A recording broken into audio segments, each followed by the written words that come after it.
C-130 गया अपने navigation system से उस रनवे पे लैंड किया रात को, बिना नाइट लैंडिंग फैसिलिटी के, उस टूटे हुए सरफेस पे लैंड किया।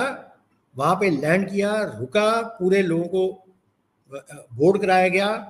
वहां पर आसपास कमांडो, पहले हम कमांडो लेके गए थे, जैसे ही जहाज उतरा कमांडो बाहर निकले, उन्होंने पूरा एरिया सिक्योर कर दिया। सबके पास नाइट विजन थे। C-130 के अंदर भी सारे नाइट विजन सिस्टम है और नाइट विजन से आप लैंड कर सकते हैं, फ्लाई कर सकते हैं। तो जो हमारे गरुड़ कमांडो थे, एयरफोर्स के गरुड़ कमांडो, वो सब निकले। करीब हम 26 गरुड़ कमांडो लेके गए थे, वो सब बाहर निकले, उन्होंने पूरा सिक्योर किया। और उसके बाद इन सब लोगों को C-130 के अंदर डाला गया। और उसके बाद फिर गरुड़ कमांडो आए और जो एयरक्राफ्ट मूव कर रहा था, पहले तो मूविंग एयरक्राफ्ट में नीचे उतरे और मूविंग एयरक्राफ्ट में ही चढ़े गरुड़ कमांडो, और उसके बाद एयरक्राफ्ट का रैम्प क्लोज करके टेक ऑफ करके सेफली अपने लोगों को ले आया। ये उस एयरक्राफ्ट की कैपेबिलिटी है। तो उसी एयरक्राफ्ट को शेख हसीना जी के लिए यूज किया गया था।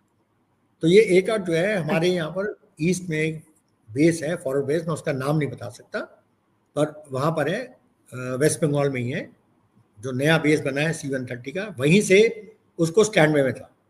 तो जैसे ही उनके आर्मी चीफ का मैसेज आया कि भाई अब सिचुएशन खराब हो चुकी है, आप किसी तरह से जहाज भेजिए, तो आप देखिए 18 मिनट के अंदर, 18 मिनट्स के अंदर हमारा जहाज वहां लैंड कर चुका था, इतनी फास्ट। और लैंड किया, शेख हसीना अंदर बैठी, उनका जो जो इम्पोर्टेंट सामान था वो आर्मी ने ऑलरेडी उनके लिए पैक कर दिया था, जो इम्पोर्टेंट उनके पर्सनल की चीजें थी वो सब तैयार था। उनको उसमें बांग्लादेश की आर्मी ने, इससे पहले कि ये जो रेडिकल लोग उनको हवा भी लगती, एक आध हवा में उड़ चुका था। और उसके बाद फिर आर्मी चीफ ने डिस्क्लोज किया वहां के। तो ये वहां के आर्मी चीफ की बहुत बड़ी मैच्योरिटी है। उन्होंने अपने देश के एक लीडर को, जिसके साथ उनका था, उन्होंने काम किया, उसकी रक्षा करी और अपने देश की भी रक्षा, तो उनको पता है आने वाले समय में हो सकता है उनको दोबारा जरूरत पड़े। तो एक बड़ी मैच्योरिटी का काम किया और इंडिया ने समय रहते ही रिएक्ट किया और हम उसको जाके ले आए।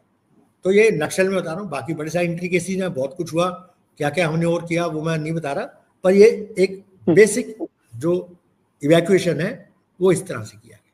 चीज़ें हैं जो ओपन चैनल्स पर नहीं बताई जाती। मैंने आपको एक बेसिक इसलिए बताया कि हमारे देश के नौजवानों को पता चले कि हमारे देश की कैपेबिलिटी क्या है और हम कैसे अपने जो मित्र देश हैं उनकी सहायता के लिए हमेशा खड़े हैं।